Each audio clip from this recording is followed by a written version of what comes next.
Hey everyone, it's Robert Weissman from Public Citizen with another edition of our Informed Resistance. Super excited today to be in conversation with the waving and excellent Katie Bethell of Move On. We're going to talk about how the resistance is going and what do we need to do. And we're going to jump right in. Katie, let me just start with that question. We're whatever we are, it's June, so we're almost a year and a half into this authoritarian nightmare. How's our pushback going? I mean, this is an exciting thing to talk about with you, Robert, because whenever I need like a touchstone moment of hope in thinking about how the resistance is going, I think about being with you at No Kings in Minnesota and the electricity and the power and the energy and the enthusiasm of that crowd. As like, you know, we know that the resistance is tens of millions of people, and that of those tens of millions of people, there are folks who's turned out in the streets. And just seeing the 200,000 who were there with us, I was blown away. I think if you look and I'm so curious to hear about your experience of that too, because was such a powerful moment. And then like, is it working? Yeah. I mean, look at Trump's approval ratings. Like, this is a democracy. We have the opportunity to like engage with our political system and make choices. And right now, like the public is saying, we do not like what we're seeing this administration doing. And part of the reason we can say that, even with this leader who is intimidating people, trying to undermine and like take power away from our democratic institutions, like that people can still exercise their rights, stand up, speak out, like that is what is going to fight back against this administration. And it's what stops authoritarian creep. And that's what we need to do. Yeah, you and I were on a really cold stage together that day. It got warmer later in the day, but it was very cold when we were up there. And yeah, it was an amazing crowd. It was an amazing day everywhere. But I think I thought it was really emotional in St. Paul, because it wasn't just a big crowd like everywhere else in the country. It was a big crowd that was having a moment to come back together after having faced down ICE, dealing with that terror, defeating the paramilitary thugs, Yeah. losing people. And they were, that we were outsiders. But to be there to celebrate and commemorate, and just the emotion that they felt of some sense of, yeah, we pushed them out and this is our celebration moment and we're going to defeat authoritarianism. It was a really special, I think, and important moment. And you couldn't help but be moved. And if you didn't feel it yourself, you could just look to your right or left because someone was crying. It was quite a thing. Yeah. Yeah. I cried for a week after. And I think your point is so important that, when I talk to Move On members across the country all the time, and a question I always ask is, what's bringing you hope right now? And an answer that I hear over and over is, it's the way that we saw and continue to see neighbors showing up for neighbors against ICE, against all of the harms of this administration in Minnesota, in LA, in Chicago, in the places that they're not talking about in the news. The courage of folks to stand up for the people around them has just been so phenomenal, and I think speaks to why I think that our democracy is so much more resilient than any of us think. Yeah, I want to come back and talk about ICE in just a second, but I do want to pick up on the other theme there of, how do people stay hopeful? Mm-hmm. And it's something that we think about a lot. I was just telling people recently, I think it's the number one thing that people have asked me since the moment I started helping run Public Citizen 17 years ago. And that was before Trump. But with Trump, it's it's like people don't really care about it. They're interested in what the policy work or what the next thing is, or this. They're very interested in our lawsuits, but really, ultimately, is how do you stay in it? And I think it's we have to be intentional about it and cultivate hope and think about it. And then I think that one of the super important elements of No Kings has been, and it happened in a different way, and in Minnesota and around the country, and sort of pushing back against us. But in the No Kings is the coming together of big groups of people, so we can overcome the isolation that this remote work world is imposing on us, and that the Trump administration is actively trying to facilitate, to make us feel isolated, alone, disempowered, and hopeless, so we give up and give in. I just think that these coming together moments have been really crucial. Yeah.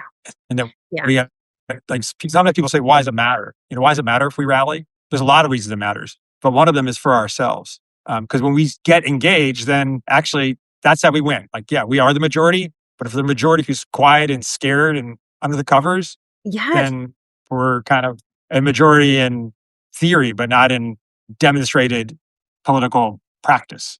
Yes. Yes. And in fact, it's what our country, I think it's one of the most patriotic things we can do Yeah. is believe and then take action based on that belief, that when we really engage with the way that our government works, the way that our society comes together, the way that talked to my neighbor last week about permitting for a fence, right? Like these little interactions that we have every day that are sort of weave the fabric of our civic life.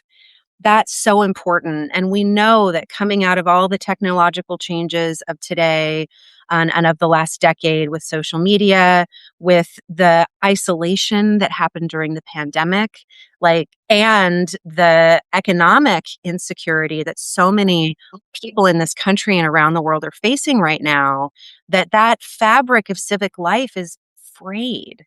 And the response to that we're seeing all over the country is like, let's get out some patches, let's weave this together, let's bring in some new threads. And it's so beautiful and so inspiring, and the deepest place of hope for me.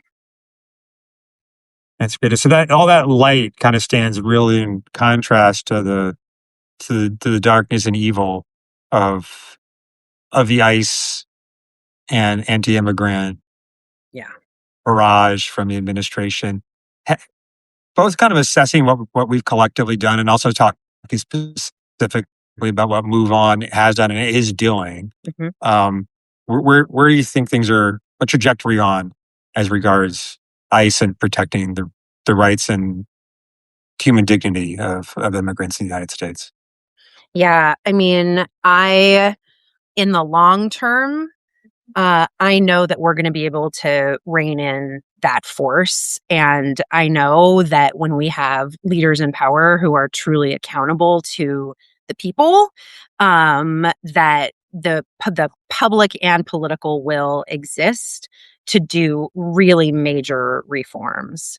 I say that, though, seeing that in the short term, Congress just approved 70 billion more dollars for DHS, for the Department of Homeland Security, half of which goes to ICE.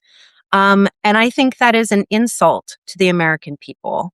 And I think if you look at how the public is responding to that, sort of when you get into focus groups, you like talk to your neighbors. It's like a sense of bewilderment. Like how is Congress approving this that nobody wants? Like nobody wants this. And so I think it just points to how important it is that our leaders start to reflect the public will. And, it gets to the importance of showing up, right? Like we have to make it politically untenable to make decisions like this. And we have to stand up against all of the ways that they're going to start trying to spend that money, like building detention centers around the country, like moving ICE forces in at polling places. I mean, this next period is going to be a time when we really need people to show up in defense of everything that this country stands for. Yeah, it seems to me that two things are true at the same time. Like Mm-hmm. there is that horror, and we have to be honest. The money matters. Like when that money is um, appropriated, it means they're going to spend it. It Yeah. means they're going to build up this internal army Yeah. against our people. That's going to happen. However, also there was an arc of a political fight that was sort of amazing, where the funding, even on top of all the extra money they already had, was locked in. It was part of an overall deal for spending, and it wasn't getting the attention. And the the horror in Minnesota, but also I think even more importantly, the pushback Yes. led to suddenly an opening. And the Dems who have historically wanted to run away from immigration issues were pushed and forced to take a stand. And they said, no money unless there are these substantial, not adequate, but substantial reforms made to ICE. Republicans refused to budge. And in contrast to every previous time when there had been a spending showdown, the Democrats stood strong. Yeah. And there's a 0% chance that's because there was a change in their DNA or they went to, counseling and found a different way to think about things. It was entirely because of how we had changed the political climate in general and specifically on this issue. So they learned that it wasn't the political loser they thought. We literally demonstrated that to them. And I think that's a profound change in American politics. It's really important. It's going to be important for, I think, many years to come because the immigration issue in its many forms is going to remain a core piece of the American political challenge.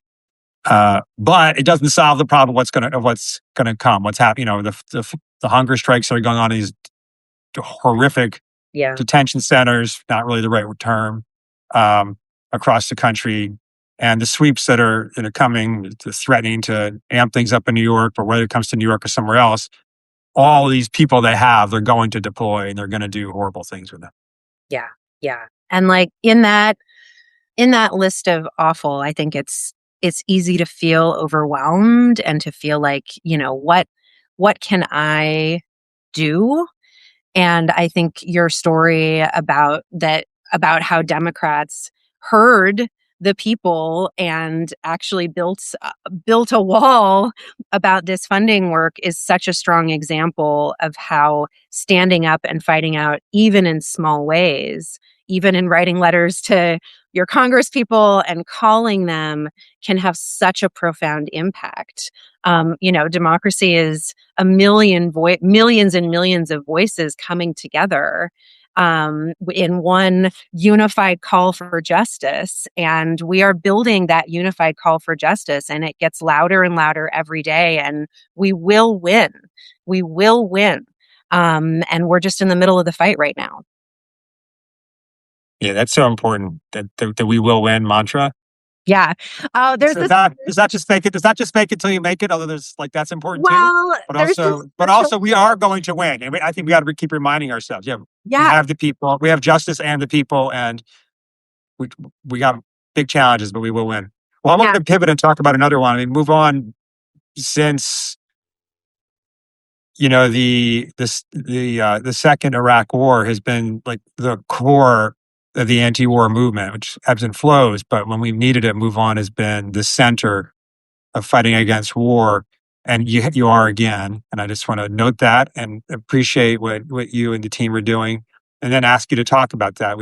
As we're talking right now, Trump is. It seems like it happens every day, but it's a more intense threat to massively re-escalate things. Who knows what's going to happen? What's been going on? How do you assess the anti-war movement and where we need to go with this? Yeah, I mean, the situation in Iran, I mean, I don't know that, like, sometimes it's a war, sometimes it's not a war, sometimes Trump is, there's a ceasefire, but then there's still shooting. And meanwhile, there are, millions of people who are under attack and whose families are under attack. And, people in the US who have families in Iran who are impacted. The anti-war movement right now is strong and thriving. We have to stop what's happening. And I think what I'm hearing a lot from MoveOn members is also how much they're connecting the dots between the war in Iran and the prices at home. We just saw that inflation is now higher than it's been in many years. That's a direct result of fuel prices, which everyone knows are through the roof right now because of the war in Iran and all of the conflict happening in the Middle East. And that, I think you could walk down the street and ask literally anybody you see, why are gas prices high? And they would know the answer. And they would know that it's as a direct result of Trump's foreign policy. And it is deeply unpopular. And so that's really what we're focusing on, is connecting the dots for in this discussion about the thing that Americans care about most right now is making life more affordable. The bills are too damn high. And every decision that this administration is making the bills higher. And Trump himself has said that he does not care about inflation and does not care about the prices being too high. And if there's anything we've learned about this man, is that he says what he really thinks every time. And we got to listen with our big ears and get anyone who is supporting what he's doing out of power. Yeah, I don't know what you were not running MoveOn 20 years ago, and I don't know what you were doing, but I was really actively involved in anti-war stuff at the time. Yeah, we're in Iraq. Not a public citizen, Mm-hmm. and it's interesting to contrast, because everything you said is right, and it again, just to remind people, it doesn't just happen. Yes, it is true that because of the stupidity of how they've carried out the war, they've put themselves in a bind, and gas prices are really high in ways that were predictable and they seem to be oblivious to and all. However, it's not true that it's inevitable or automatic or natural that there would be mass opposition to the war. And if you go back to the Iraq war under George W. Bush, there was really big opposition to starting the war. And at the time, maybe still the biggest days of national global protest ever. Mm-hmm. But when the war started, it flipped. And two things happened. The public actually, for a time, in a pretty considerable period of time, was pro-war. And which I have to say, I personally thought it was crazy politically for them to do it, for getting aside the merits and the horror of it. I was wrong. It was politically helpful for them in 2002 to talk about war. And then in 2004, they were able to win re-election. So it worked for them for quite a while politically. And that's with the public. And of course, as is famous, a lot of Democrats in the Senate, not so much in the House, were on board. They agreed. And that's really different from this time, where there wasn't just opposition in the run-up. There wasn't even a run-up. There was immediate opposition to the launch of war. And Democrats, even those who were very hawkish on Iran, hawkish on Israel, whatever, almost uniformly are opposed to the war. And again, that's because of all the opposition and all the organizing. I mean, I think that actually comes directly out of No Kings and everything else that's been done to build a resistance. So we have a ways to go, and obviously we haven't extracted ourselves from this thing yet and put an end to it. But politically, I think people should just recognize the achievement that where we are is so dramatically different to where we were 20 years ago. And that's, again, because of what we've collectively done. But I just want to flag before we... Go ahead.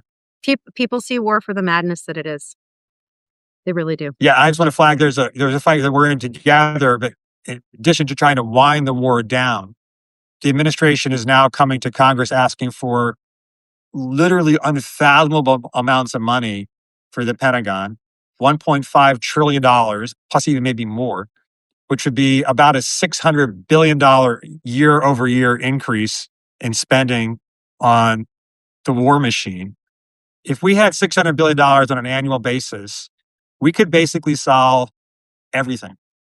We Oh, could I know. expand healthcare, free daycare, Yeah. childcare, free lunch, community college, deal with the climate crisis, housing, and money left over. The hypocrisy of this is just breathtaking. I've been an advocate on family economic issues for 20 years. And every single time with What do they tell you, Katie? What do they tell you? they say, how are we going to pay for it?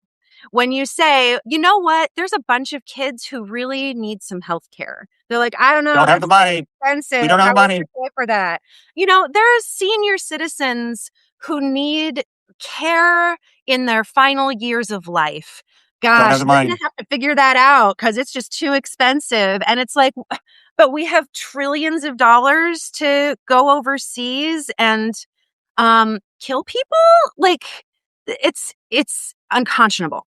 It's ridiculous. This is a live fight, and this is one we're going to win. They're not going to get that money, but we're going to have to fight on it. Okay, I know your time is winding down.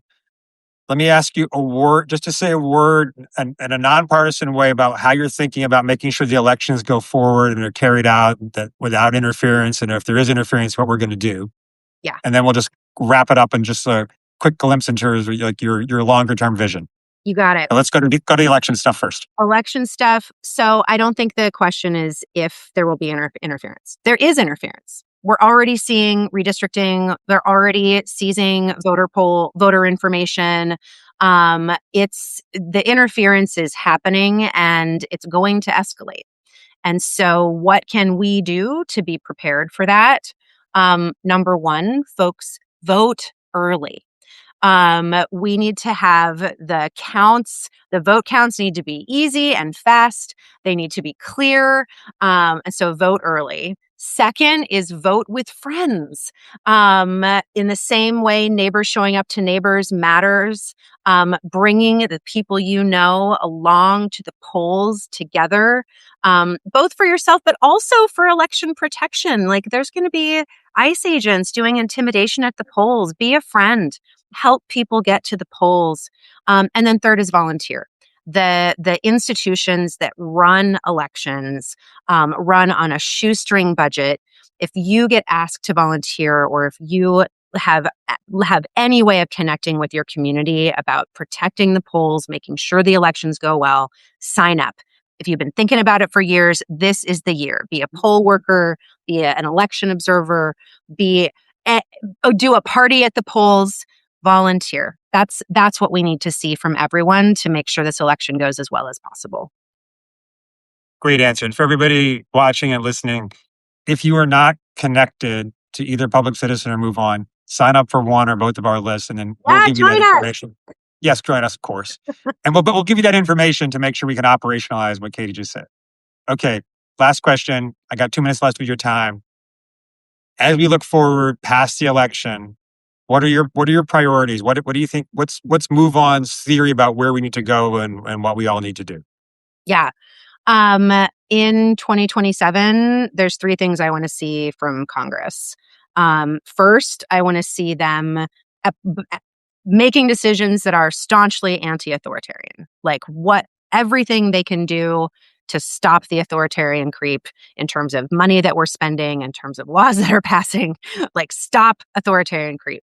Second, I want to see them really focused on affordability. And the way they can do that is first by controlling the spending, right? Congress holds the purse to make sure that we have money to spend when we can start passing laws that are in favor of the American people. And third, I want to see accountability. This administration is full of people who are taking bribes, who are stealing taxpayer money, who are doing illegal things, and they need to be held to account. This is a country of laws and of justice, and that should apply to every single person in this administration. Amazing. All right, those are our marching orders for 2027, everyone. Thank you. This has been Robert Weissman, Public Citizen, talking to the great Katie Bethell of Move On. This is Informed Resistance, and we will be back with you again next week. Thanks, everybody. Thank you.